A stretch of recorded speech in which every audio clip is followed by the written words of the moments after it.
It's Jonathan Schrager for Stretty News TV. I'm joined today by esteemed French journalist and broadcaster Philippe Auclair. Moving on to, you mentioned Thierry Henry. I just wanted to ask a quick question about Thierry. Obviously, he's now moved into Sky Punditry. What your first impressions of him as a pundit on Sky? Do you rate his work? I wrote a whole piece about that. I think he's not in his element at all. I think he's not made for that. And I know it's still early-ish days, but I do think you have to. I think Cantona would be a fantastic pundit. It would be very funny. He would talk complete nonsense a lot of the time, but it would be very funny. Yeah. Either you have to be somebody who is extraordinarily analytical and has got this articulacy and this capacity to verbalize complex situations, which Gary Neville has got to the nth degree. And Jamie Carragher. And Jamie Carragher has got another thing, which is he comes across as such a nice guy as well. And obviously he's a defender. Defenders understand the game better than attackers, I'm sorry. Yeah. And so because they're able to point at the flaws much more than an attacking player normally would, they make for better analysts. And I think one of his problems is that when you've got the best tactical analyst in the country, coupled to perhaps the most sympathetic, even though I'm talking to Manchester United fans, but Carragher is genuinely comes across as a really simpatico guy. Yeah. And then you've got Souness, who is opinionated, commands respect. It's the juxtaposition, isn't it? It's not a very favourable panel for him to be on, because he'd have to be excellent to even live with these guys. Yes, and also I don't think if he's got the strength, I don't think he's found it yet. Yeah. Because it's not enough just to be an ex-player, even of that magnitude. You've got to find the right tone. He hasn't found it. Yeah. I think his command of English is not good enough, personal opinion.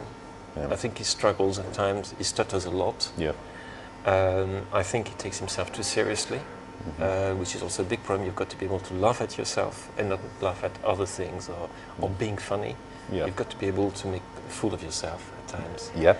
And I don't think he's good. And also I think he struggles to make points which are worth making.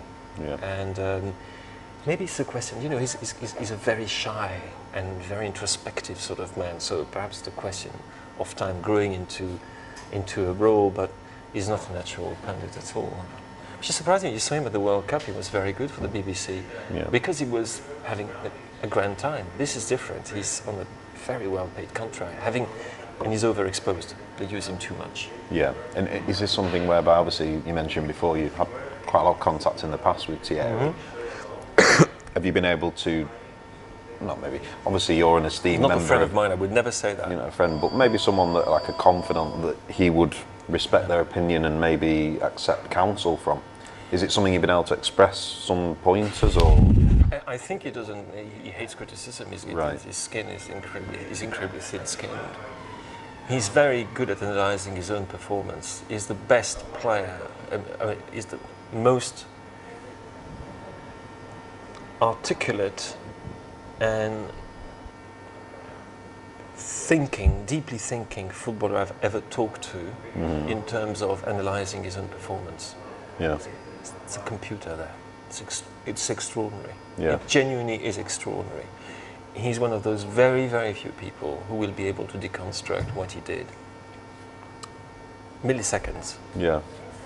And when most other people just say, "Oh, it was instinctive," blah blah, but Thierry, it's nice. It's this super fast computer going on.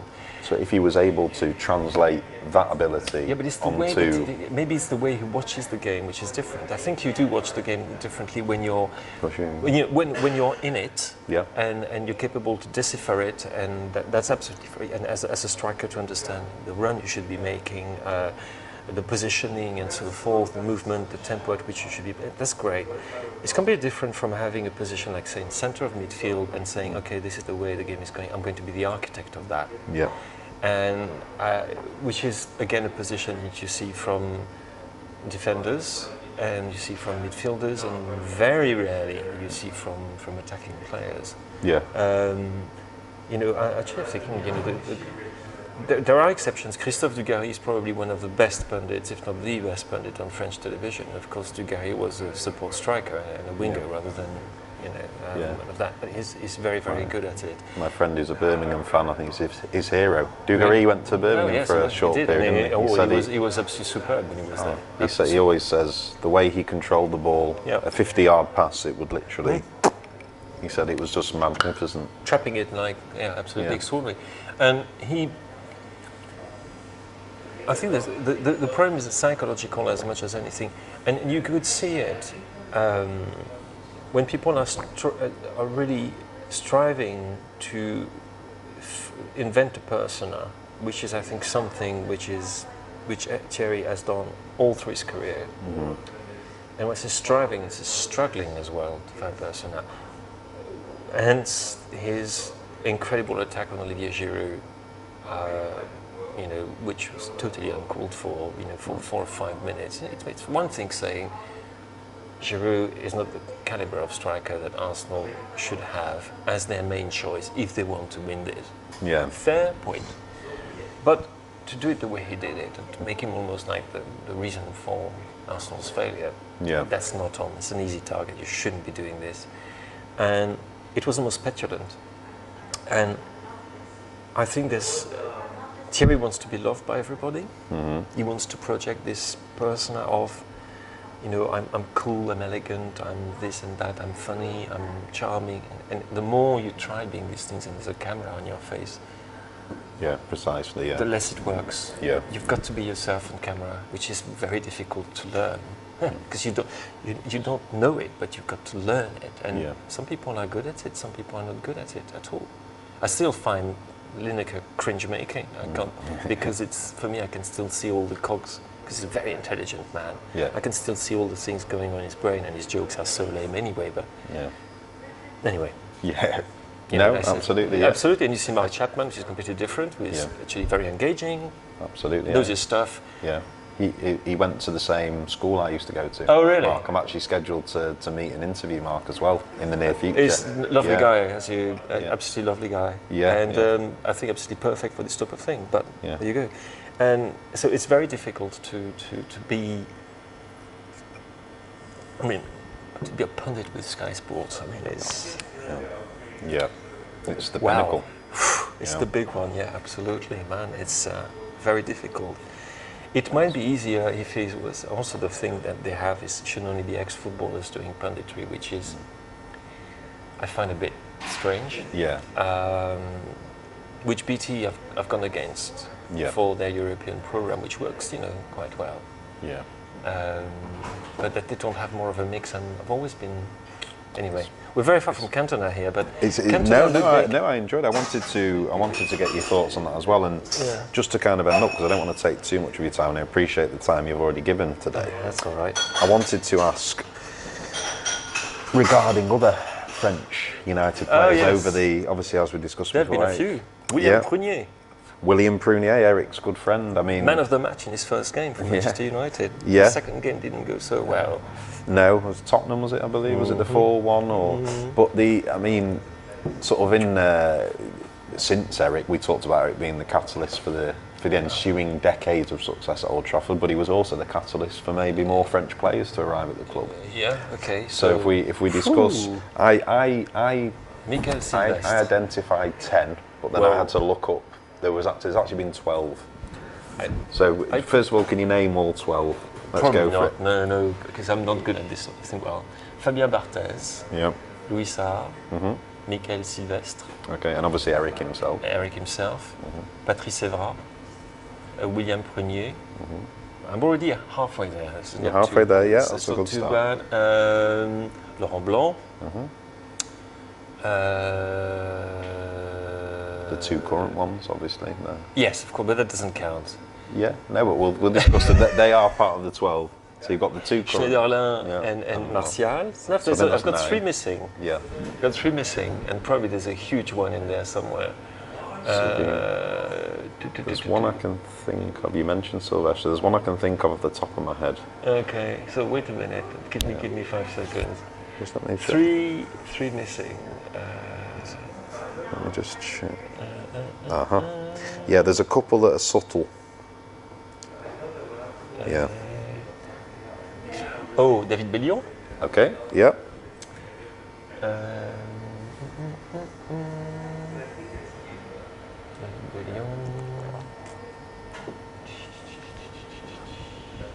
give you a slight clue. One of them currently plies his trade at another Premiership club. Well, that's not giving you a clue at in all. In the northeast. In the northeast? In the northeast. The Magpies. Really? Gosh almighty. Sorry, I've got... Winger. He arrived... Oh, Gouffron? Auberton, Gabriel Auberton. There you go. And another one who, when you hear it, is very obvious, but you just don't associate him with United, unfortunately, because he left very prematurely, was... Paul Pogba. No. We got on 12 in the end. Yeah, we got there, yeah. We got there. So, I mean, there's lots of questions to ask about these players. The first one, William Prunier, I mean, fascinating, kind of, unfortunately, became the butt of many jokes at Old Trafford, but I mean, obviously came on the back of Eric's recommendation, didn't quite work out, but was he actually a fine footballer? He was okay. I mean, it's not. I mean, I wouldn't say that I followed William Prunier's career very closely. You won't be writing a biography on him anytime soon. I don't think so. I don't think he was particularly a bad player, and I think it was quite hard done by him. He had one bad game, and it was that. I mean, one great game, one bad game, off you go. And that was it, yeah. Yeah. So, to be honest, I don't have much to say about William Prunier. I mean, but yes, he was a mate of Eric's, and so what? I didn't talk to him. I should have talked to him. Yeah. But I didn't know where to find him. Right. His career was not over for that. How do you assess his career? Because at United he was impressive, I think, in his first season. And then obviously there was the disaster at Highbury when he basically gifted Thierry 2 goals. Yeah. He kind of, when people look back at his career in retrospect at United, he's never put on the pedestal with obviously the likes of Schmeichel and Van der Sar. No. He's never quite put on that. No, I don't think he's... I've never been entirely convinced by him at Manchester United. Yeah. And it's not just big. Well, of course, there's the famous game, with the goal gifted to Thierry. Yeah. That is true. But I'm not absolutely sure that he was the kind of keeper who was required for a team like Manchester United in terms of the temperament, in terms of. I mean, he's a bit mad. Yeah. Which Schmeichel is mad too. But it's a different kind of madness. I think a bit uncontrollable in the case of Fabien Barthez. Yeah. And I don't think he quite. I was going to use the word melted, but it's not melted. Like mesh. Meshed. It didn't mesh. Yeah. Into the club's identity as other. I mean, he had some fine games, and he was by no means the worst keeper during the interregnum. Say between Schmeichel and Van der Sar. Yeah. But you suffer a bit in comparison in between those two, but but no, I never felt that he was quite as great a keeper as he was for the French national team in particular. And was he? That's one of these things. Well, some people play better for the national team than they play for their club, and Barthez was one of those. And some had suspected maybe that obviously he came to United following, he'd had a lot of success with France and prior to then, and maybe that his ambition was slightly on the wane when he'd already come to United. And then the other rumour was he was really fond of playing outfield in training, and always was. So you built this picture of a man. Does he take goalkeeping seriously? It's kind of like he's crazy, right? So yes, he has a little bit of this southern madness to him and love of freedom, and at the same time, believe me, and he's not one of those footballers who is obsessed with football. But he's one of those footballers who are. I mean, his obsession with football starts when he's on the pitch, and more or less switched off the moment he leaves it. Right. He's not. Like, Eric would say the contrary, but Eric was football mad and he loved it, And the same thing. Schmeichel was an obsessive, and Van der Sar was an obsessive and a very hard worker as well. Yeah. Barthez, not so sure. Yeah. More of a man of the moment, and as I said again, perhaps not ideally suited, even if to the club, even if he did some wonderful things for it. Yeah. Yeah. And then a couple of the other standout ones. I mean, I mentioned it before with Pogba. It's always kind of. I think United fans lament the fact that we never got to see Paul Pogba flourish at United and be given that chance. But with him, it seems almost like a case of what could have been at United. I don't know because I'm probably, I mean, this is probably going to be put on YouTube at one point saying, look at what Auclair was saying. I am still not entirely convinced by Paul Pogba, and I know I'm not convinced he's a 100 million euros player. No, well that's... He had one fantastic season with Juve, that is absolutely true. Yeah. Is he having a great season so far? Let's wait and see. Yeah. He's a phenomenal talent in as much he can play in so many roles. What I'm wondering is if he's going to settle in one, because at the moment he tries to do too much. Right. He wants to be a 6 and 8, a 10 and 9.5, you name it. Yeah. All of these, and maybe it's a question of the manager, able to find the proper. And you see, he hasn't got any Arturo Vidal next to him now. Yeah. It's a bit more difficult. Of course, yeah. Hey, it's a bit more difficult. Yeah. And I mean, it's still a real shame for United to have lost a player of that talent, because for me, it's not 100 million, but obviously we never capitalised on it as well. Yeah. I think he went on a free, didn't he, in the end? Or? Yeah, and well, let's not go back on the circumstances of that. Everybody's got their own theories. Ferguson has got his own theory.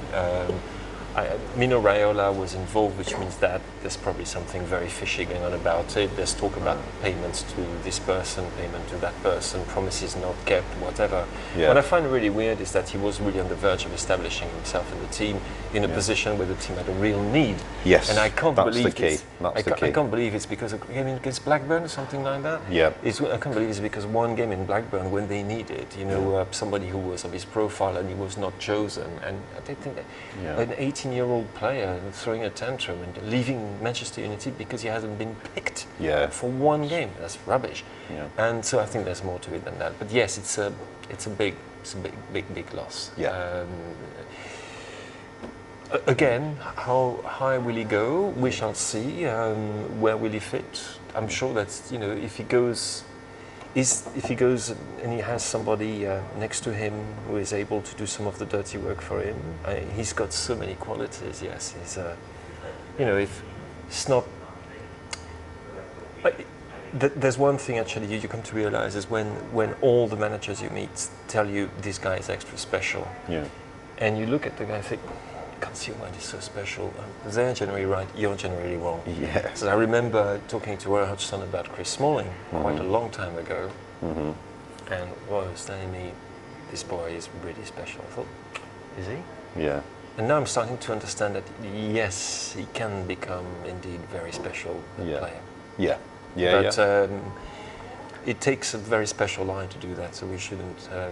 But we've seen him now at the highest level with Juve, and again he had, what he did last year is enough to make I think a lot of people in Manchester regret that he left the club in so quickly in such circumstances, and to lose out as well on an awful lot of money. Yeah, and then another player that's always intrigued me, Louis Saha, because one of the greatest talents we ever produced. I mean, exactly. I am absolutely. He was better than Henry. He was better than Anelka. I promise you. He was. I mean, at United, what he could have achieved. Obviously, it's all ifs and buts and hypotheticals. But we all know, obviously, he's renowned that he was very injury prone. But when he did play, he was at times unplayable. Yes, because he had absolutely everything. Yeah. The intelligence, the speed, the finishing, the bravery, the generosity. Could head the ball, hit with both feet. Yeah. And again, intelligence, the movement, tactically very, very smart as well, and very smart guy anyway. Yeah. And was that possibly part of the problem? Did some people suspected, and I think it's rubbish because at the end of the day, some people's bodies are genetically more frail than others. But absolutely. But then you have fans who get frustrated, maybe don't understand. They did it with Owen Hargreaves. They would say it's all in his mind, but that's nonsense because we haven't seen the scans. Nonsense.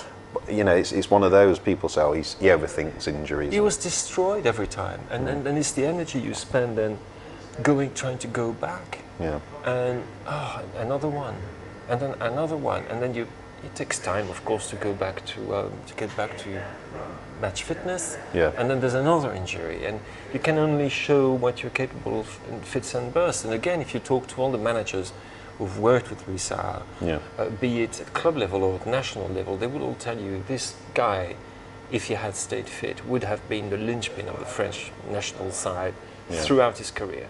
And do his fellow peers, his fellow pros, like you mentioned there, Henry, did they recognise how good he was? Yeah. If you ever spoke to them about him? Yeah, no, absolutely. We'll say, Thierry, yeah, top. Yeah. I mean, absolutely magnificent player. It's just one a of shame. those. Yeah, one of those. It happens. Just like, you'd say Hargreaves. I mean, Hargreaves was a bloody good player, and he was. He had plenty of years left, and unfortunately, it happened. It's terrible. I mean, it also happened to Terry Venables. It happened to Brian Clough. It happened to to a number of it happened to Marco van Basten. Yeah, Steve Coppell was one at United. Alex Ferguson, I think he got an injury when he was 28 on knee injury, and never, because he was a decent striker himself at Glasgow, apparently. Well, so they say. So they say. Raise our elbows, eh? Oh right, is that the rumour? Ah right. His nickname. Okay, so he had a bit of that firiness in him as a player as well. Yeah. Obviously, that makes sense. Another player who got United and that really resonated with the fans was Patrice Evra. Yep. I remember when he first came to the club, he made his debut against United at the Etihad, for United against City at the Etihad. And I remember one game specifically, it might have been the season after, when we'd won there 1-0. I think maybe when Ronaldo scored a penalty, and he ran to the away fans. He ran 80 yards to the away fans upon the final whistle and started kissing the badge and beating his chest. And one of those kind of acts that stuck in the fans' minds, and immediately you knew that this guy was going to endear himself to the fans, and he did. Yeah. And everything because he meant said, it when he kissed the badge. He meant it, and also everything he said subsequently in terms of his rhetoric in the press, and he's always great value for Patrice Evra. Yeah, great value. Man who speaks his mind. Yeah. He's had a very, very tough life. Yeah. And his family history, and he was nowhere. Yeah. I think it's hard to think of a player who's achieved so much, starting from where he started from, and with what perhaps is not the greatest of talents. I don't think anybody will describe him as the greatest talent ever, or actually many people think he's a very average defender. Well, in France people will tell you that. Yeah. I mean, toward maybe the back end of his United career, he was more prone to error, but for the first 3 seasons at United, he was phenomenal. He's still been Italian champion with Juve last year, and he went to a European Cup final. Yeah. Excuse me. Yeah. Everywhere he went to the absolute. He achieved the most of what he could achieve wherever he went. Yeah. Arriving at Monaco, he was this guy who'd been playing in lower division Italian football back, I can't remember, Sardinia or whatever, and then he arrives and becomes, a starter in a team that reaches the Champions League final. It's absolutely incredible. Yeah. And you look, and he's achieved so much, but one thing, and I remember him telling me that, quite early on, that it is when he was at Manchester United that he learned what it was to love a club. Yeah. He said he learned it there. And because he famously said that he'd read the history, he'd read books on the history of the club, and he immediately endeared himself to fans. He got it, and it seemed sincere as well. It seemed sincere. No, he was completely sincere. He got it. Yeah. He got it. Yeah. And he wasn't lying. He would also say, because he's very honest with himself. He said that before. He likes football. He loves football. Blah blah blah, so forth. Loves winning. Loves everything that goes with it. But he didn't quite get the whole club thing. Yeah. Until he went to Manchester United. So yeah, it shows, and he's got the titles to prove it. Yeah. And I suppose some of the little peaks and barbs that he sent at the opposition went quite well down with the locals. Absolutely, yeah, absolutely. No, he really did. Not all of them undeserved, it has to be said. Yeah, no, true. Philippe, an absolute pleasure chatting with you. It's been fascinating for me personally, as Eric was one of my first footballing idols. Okay. My firstborn son, his middle name is Eric. His first name would have been Eric, but his mother is a City fan, so she wouldn't allow it. Okay. My cat was called Eric anyway. Basically, I was a big fan. So it's been fascinating for me personally, and I know that United fans will love this interview as well. So thank you very much. You're very welcome.